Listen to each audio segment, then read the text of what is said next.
Saudaraku seiman di dalam Kristus Yesus Tuhan kita, sebelum kita memulai segala aktivitas kita satu hari ini, mari kita bersekutu dengan Tuhan melalui firman-Nya, firman kebenaran yang menjadi bekal kerohanian kita sepanjang hari ini. Kita berdoa. Kasih karunia menyertai kamu dan damai sejahtera yang dari Allah Bapa dan anaknya Tuhan Yesus Kristus. Amin. Shalom bagi kita semua. Firman Tuhan yang menyapa kita pada hari ini, hari Rabu, tanggal 26 Januari tahun 2022, tertulis dalam kitab Daniel pasal 12 ayat yang ketiga. Demikian dikatakan di dalam firman Tuhan. Dan orang-orang bijaksana akan bercahaya seperti cahaya cakrawala. Dan yang telah menuntun banyak orang kepada kebenaran seperti bintang-bintang, tetap untuk selama-lamanya. Hingga di sini pembacaan kita akan firman Tuhan. Saudaraku seiman yang terkasih dan yang dikasihi oleh Kristus Yesus Tuhan kita. Kitab Daniel ini ditulis saat bangsa Israel menghadapi penyiksaan dan bait suci di Yerusalem dicemarkan, yaitu tahun 168 hingga 165 sebelum Masehi oleh kekejaman penguasa Seleukus Antiochus IV Epiphanes yang berkuasa dari tahun 175 hingga 164 sebelum Masehi. Karena kekejaman penguasa ini, gelar Epiphanes sering disebut dengan Epimanes atau si angkara murka. Penulis kitab ini memakai nama Daniel dan menceritakan kisah Daniel sendiri ketika hidup di kerajaan Persia. Semua nama raja, nama orang-orang, tempat, dan waktu hanyalah merupakan bahasa sandi agar sang penguasa Antiochus IV Epiphanes tidak mengetahui bahwa yang dikisahkan adalah dirinya sendiri. Maksud kitab ini ditulis adalah untuk menguatkan iman orang Israel agar tidak menjadi murtad, tetapi supaya tetap beriman teguh kepada Tuhan Allah, seperti Daniel ketika dalam pembuangan di Babilonia, dan juga saat dia berada di kerajaan Persia. Tetapi ada saja dari umat tersebut yang murtad karena tidak tahan oleh penyiksaan sang penguasa tersebut. Namun banyak juga umat Israel yang tetap beriman teguh menghadapi penyiksaan tersebut.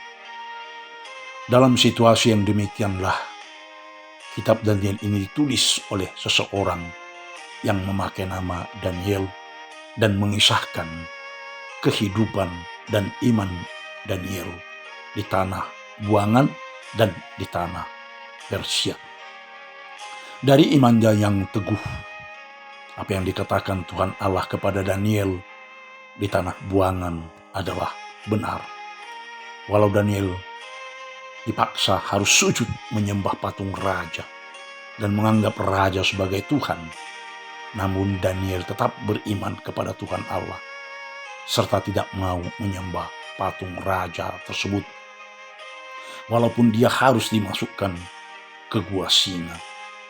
Bahwasanya bagaimanapun ganasnya binatang buas tidak akan mampu membunuh iman orang percaya. Dalam kitab Daniel ini dikatakan bahwa orang-orang bijaksana dalam iman kepercayaannya, yaitu kebijaksanaan yang dari Tuhan seperti Daniel, nyatanya bercahaya bagaikan cahaya cakrawala. Bahkan kebijakan Daniel dalam menuntun banyak orang kepada kebenaran, hidupnya laksana bintang yang bersinar tetap selama-lamanya. Saudaraku seiman di dalam Kristus Yesus Tuhan kita, yang terkasih dan yang dikasihi oleh Kristus Yesus Tuhan kita. Begitulah firman Tuhan ini terus berlaku dan berkuasa hingga pada zaman kita ini. Jika kita sebagai orang beriman tetap bijaksana dalam iman yang kokoh, kuat, dan teguh, serta kebijaksanaan yang dari Tuhan untuk mengimani Tuhan kita Yesus Kristus, yakinlah kita pasti akan terus bercahaya seperti cahaya cakrawala di ufuk timur maupun di ufuk barat. Walau berbagai ragam peristiwa yang kita lalui, seperti saat ini COVID-19 yang masih belum lagi berakhir. Jika kita benar-benar beriman kepada Tuhan kita Yesus Kristus dan mengandalkan kebijaksanaannya, maka kita akan tetap bersinar laksana cakrawala yang terus bersinar di ufuk timur, di ufuk barat, di langit yang terus bercahaya.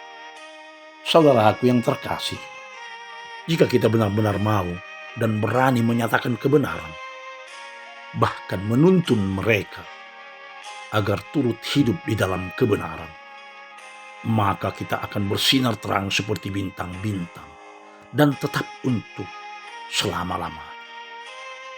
Oleh sebab itu, saudaraku, nyatakanlah kebenaran, tuntunlah orang-orang untuk hidup di dalam kebenaran.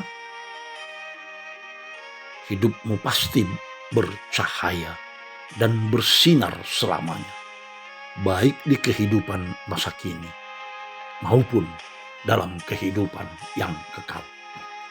Selamat beriman dalam kebijaksanaan yang dari Tuhan, dan selamat hidup dalam kebenaran yang dari Tuhan. Tuhan Yesus Kristus memberkati. Amin. Kita berdoa. Kami menyembah Engkau, ya Tuhan Allah Bapa, dan kami datang ke hadapan hadirat-Mu di sorga, mensyukuri segala kasih karunia Tuhan yang menyentuh kehidupan kami pribadi lepas pribadi melalui firman-Mu, agar kami tetap dalam kebijaksanaan yang daripada-Mu, yaitu hanya tetap beriman kepada Tuhan saja. Bapa Sorgawi, kami juga bersyukur untuk hari ini yang telah Tuhan karuniakan kepada kami. Tuntun kami untuk menjalaninya sesuai dan seturut dengan kehendak Tuhan saja. Berkati kami di sepanjang perjalanan hidup kami di hari ini, agar hari ini boleh menjadi hari berkat di dalam kehidupan kami pribadi lepas pribadi, dan waktu yang telah Tuhan berikan kepada kami boleh kami pakai sebagai kesempatan untuk melakukan kehendak Tuhan saja. Kami mohon Tuhan dengarkan doa saudara-saudara kami, baik yang sedang menghadapi sakit penyakit, agar Tuhan boleh memberi penyembuhan dan pemulihan. Demikian juga yang dalam duka yang mendalam, hiburkan mereka Tuhan, agar mereka beroleh penghiburan yang dari Tuhan. Topang saudara-saudara kami Tuhan, yang dalam kesusahan, maupun dalam pencobaan. Kuatkan mereka sehingga boleh memenangkannya. Bapa Sorgawi, berkati kami sepanjang hari ini dengan kasih karunia yang dari Tuhan. Hanya di dalam Kristus Yesus, Tuhan dan Juru Selamat kami yang hidup, kami telah berdoa dan mengucap syukur. Amin. Anugerah Tuhan kita Yesus Kristus dan kasih setia Allah Bapa serta persekutuan Roh Kudus kiranya menyertai kami semua. Amin. Shalom bagi kita semua. Tuhan Yesus memberkati.